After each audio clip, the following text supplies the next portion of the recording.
Hello everyone, I'm Alpha Heavy Gamer and welcome to my channel. One of my passions is playing combat related games, and the more realistic they are the better. I've been playing War Thunder seriously for a little over a year now, and I feel I'm at a point where I can maybe offer some advice to players thinking about starting the game. First of all, I love this game and its concept. I also love modern vehicles, and that was my primary reason for giving it a go in the first place. I had played other games like World of Tanks, but I soon grew tired of the arcade style of play and the limited vehicle options in that game. Another thing I like about War Thunder is the combined arms nature of it. Being able to fly planes, use tanks, and fly helicopters all in one match is a compelling feature for me, and simply has no competition at the moment. So, with all that excitement built up, I jumped right into the game. I settled on the French tech tree as the first line I would grind.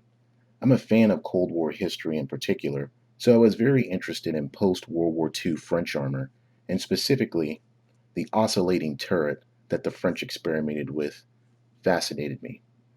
I also wanted to get my hands on the top tier tank for the French, which was the Leclerc Meng battle tank. However, little did I know my love for French tanks would cause me a lot of frustration early in the game. So, here are 8 valuable lessons, in my opinion, that I want to share with you. Do your research before you start grinding a nation. For example, French main battle tanks do not have stabilizers until late game. The AMX-30 B2 Bernus, it's a thermal sight equipped tank at battle rating 8.7, doesn't come equipped with a stabilizer. For those of you unfamiliar with tank technology, a stabilizer allows a tank to fire accurately while on the move, even on rolling terrain. This is critical for survival and gives you an advantage over tanks without it. The few seconds you lose to slow down, stop, aim, and then fire can sometimes cost you your tank and your team the match. Second lesson I learned was the use of top tier premium vehicles. I know you may want to rush in and buy a modern top tier premium, but I would advise against it. I purchased the AMX 30 Super way too early in my War Thunder career. The reason I advise against it is that War Thunder is a game built on the concept of having a lineup to fight with, which means that to truly enjoy the game, you need backups and other vehicles in a lineup that complement each other. Playing a high tier vehicle, for example, like the AMX 30 Super, which sits at a battle rating of 9.0 by itself, is the fastest way to become frustrated with the game and rage quit. There's a lot more to this, but I'm going to keep it simple at this point. Basically, there are no hit points in this game, and getting hit can send you back to the garage. A better way would be to only buy high tier premiums when you have a lineup that supports it at roughly the same battle rating level. So, number 3, I want to talk about poor lineups. I just kind of talked about the role of top tier premiums, but I want to drive home the point that a poor vehicle lineup will decrease your enjoyment of this game. For example, a lineup with unbalanced battle ratings, meaning that you have a vehicle of full battle rating higher or more than the rest of your vehicles, means that you will drag those lower vehicles into an up tier every match. That is suboptimal gameplay and leads to lost games.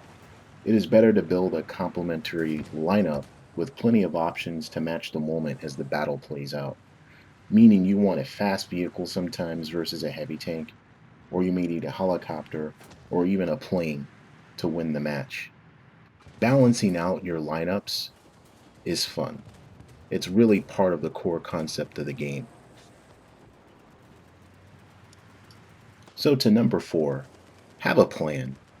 Rushing out without a plan is not a good idea in this game. I am by no means a good player, and I consider myself average to below average, considering there are so many veterans in this game. So, rushing toward the objective without a plan or a tactic in mind will get you killed real fast. It is very demotivating to be killed in the first few minutes of a match, and I've been there. So, take note of what the other players are doing.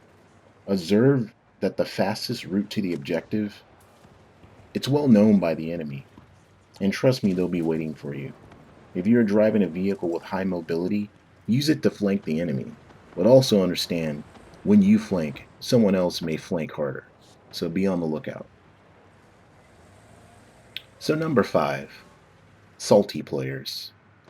For anybody who's ever played a MMO game, free-to-play games, you know there's going to be salty players out there, and you really can't get around it.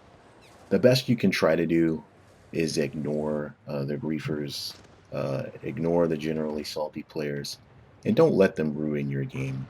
It's real easy to get sucked into the chat or to just get angry. And when you get angry in this game, it affects you badly. You make mistakes and then you just get even more angry. So the best thing to do is just simply to ignore them, move to the next match, just forget about it. So the next point I want to make is major versus minor nations. Now this ties back to my first point and choosing what nation you should grind. So at the time of this recording, there are 9 selectable nations in the game. 3 of them in War Thunder being considered major nations, and those are the USA, Russia, and Germany. Uh, from my understanding, the reason why they're called major nations is that they have a lot of vehicles to choose from in the game, and generally, I mean, on average, most players in War Thunder will go to these nations sheerly because of the variety of vehicles that they can pick from. So with that variety, it gives you way more tactical options on the battlefield, lots more flexibility than, for example, if you picked Italy or maybe France or even Sweden, which has a lot less vehicles to pick from. Another aspect of the major versus minor nation distinction is the economy of the game. Now, it's way more complicated than I'm going to lay out here, but in the economy of the game, there you have something called SL, Silver Lions, and it's a currency in the game. So a vehicle has a repair cost, and the repair cost is in Silver Lions.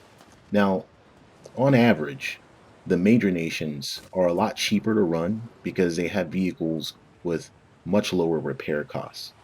Minor nations typically have some vehicles with very high repair costs. Now, in my opinion, and the data does play it out, a lot of the times minor nations have more expensive vehicles because not many people play them.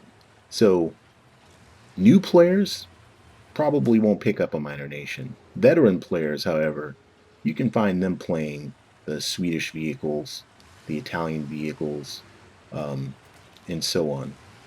So they kind of, in theory, drive up because they're so good. Drive up the repair cost of a vehicle. It's very controversial. Maybe I can make another video about it later. But that's enough on that right now. So number 7, game economy. I just talked about it a little bit and I want to come back to it again right here. So I mentioned repair costs. They are an integral part of this game's economy, and you're just going to have to know that going in. It can be very frustrating when you have a vehicle you love to play, but its repair cost is high. Take note of these critical numbers before you think about grinding for a vehicle. It can make all the difference in your fun if you know the repair cost of a particular vehicle before unlocking them.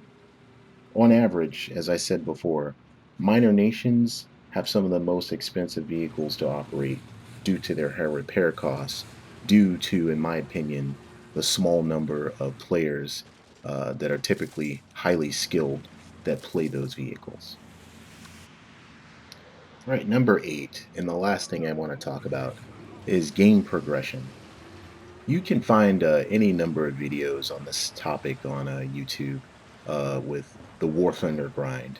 War Thunder has a grind problem, the grind in War Thunder, etc. And yes, War Thunder is an extremely grindy game. I found this game is more grindy than World of Tanks and World of Warships, games which I also love to play. But what you have to understand, and by no means defending it. Is that it's just an integral part of the game. And at this point, it's not something that it looks like it's going to be changed anytime soon. I got into this game because I was really drawn to the modern vehicles that I saw in the commercials. And then when I got into it and started playing, I realized that, hey, I have to grind through World War II vehicles, um, post Cold War vehicles.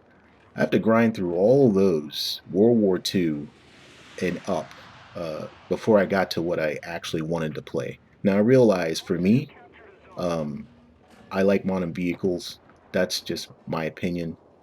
A lot of other people may enjoy everything before that, and that's perfectly fine. So, what I kind of want to say is that the bottom line is it can take a long time to grind out vehicles in this game. I would say don't let it get you down though.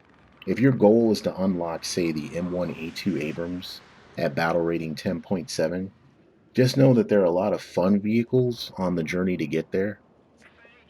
You can use a lot of things to speed that up, like boosters, premium time, premium vehicles, if your discretionary income allows. It is possible to get the top tier without any premium at all, but just know it will take a while. For example, since I've started playing this game seriously, I've always had premium time just to speed up the grind a little bit. But know that as you go through the game, a lot of the game economy features, like I didn't talk about researching, um, but I did talk about SL. Silver Lion currency will limit you in progression. Typically, you may be able to research things faster with premium time, but not necessarily be able to afford to buy those vehicles because building up Silver Lions takes a lot longer. And there are several other things that you need to do to optimize your vehicle that you've finally been able to purchase that cost additional SL. All right, guys, that's it for the things I wanted to talk about. Uh, if you've made it this far into the video, thank you for listening. This is one of my first videos I've ever made on War Thunder. And I'll just let the rest of the game play out. But thanks, and hopefully you'll subscribe, and I'll see you back here one day in the future. Thank you.